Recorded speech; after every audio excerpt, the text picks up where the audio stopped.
Ladies and gentlemen, please give a warm welcome to former Nashvilleian, current Bostonian, Sean Maloney. What's up, dudes? Wow, this is weird. Hey, what's up, guys? I'm not usually on this side of the audience. Yeah, you're all looking at me. So, if you're not familiar with the 33 1/3 series, it's a series of short books about singular albums. I wrote one. It's awesome. John Dugan in the back was my inspiration. He wrote a great book about the Who Sell Out. And so... Checks in the mail, Sean. Yeah. Yeah, that's what they all say. There's a really good joke. I'll tell you about it when you're done. So, actually, could somebody grab me a beer? I'm not going to be able to look at everybody's beer and concentrate. It's just not my style. You can have this all good. Oh no, somebody will grab me one. No. Oh. It's already in the works. Crush it like Quinn. Anyways, so yeah, I guess I'll do a little reading. Maybe I'll start in the middle. That sounds fun, right? Actually, I'll start at the beginning, because that's a typical place to start. Chapter 1, Roadrunner, once. 1, 2, 3, 4, 5, 6. In the annals of rock and roll, there's no more perfect count-off. Sure, the Ramones made the count-off their thing on the self-titled debut, but they only counted to 4. Jonathan Richman counts to 6.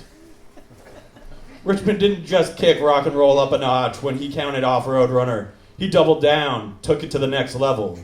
Not since Sam the Sham had shouted, 1, 2, 1, 2, 3, 4, at the onset of Wooly Bully had rock and roll seen such a definitive statement of purpose.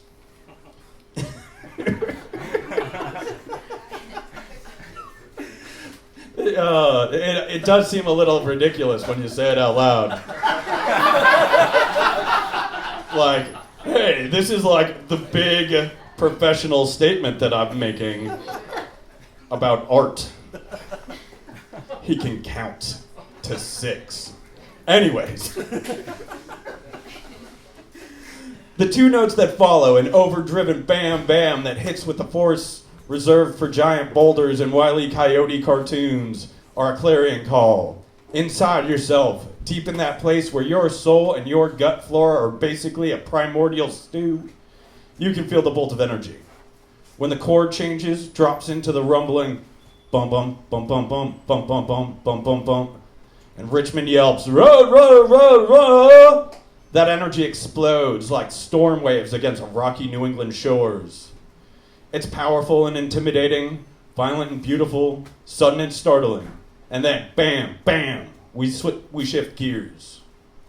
Jonathan is speeding down the highway, up 128, up the old state highway that is mutated into a state-of-the-art interstate and back again. You can feel the change in humidity, the bite in the air as the dew point drops and 128 takes us further out onto Cape Ann, beyond the sprawl and the smog that cling to the city of Boston. The road is beautiful, open, a work of minimalist beauty, a contrast from the endless gridlock and ceaseless start and stop of streets designed for horse and buggy. The pines blur beyond the edge of the headlights. The pulse of the music and the pace of the poetics create I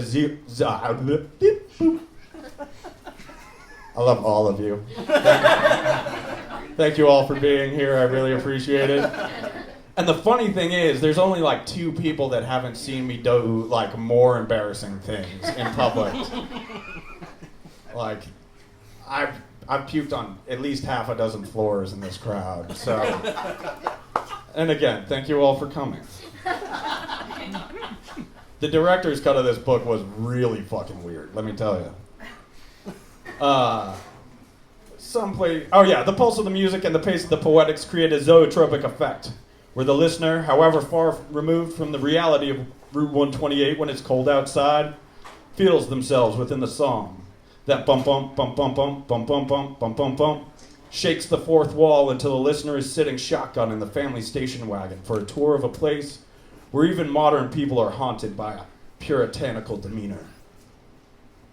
And yet, our narrator finds beauty, finds joy, finds love on this tour of darkened roads.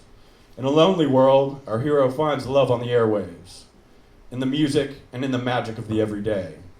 It is pure, contrarian positivity, a sneering beam of light, an anthem about driving to the grocery store. It is a song about the transcendental nature of pop music and an example of pure transcendence. Roadrunner is a prayer for whoever wanted to play rock and roll but didn't see the need for a third chord. See you out there. Radio on is the mantra for anyone that ever believed in the power of pop music to open up worlds of possibility. The way the drums boom, clack, clack, underneath the Spartan chords as the fuzz of the keyboards breaks up in the solo, these are prayers to the gods of rock and roll to deliver us from boredom. And damned if they don't. Roadrunner is the clarion call for outsiders everywhere. Its art brute elegance, a sacred text for rock and roll believers, straight from the self-proclaimed hub of the universe, Boston, Mass.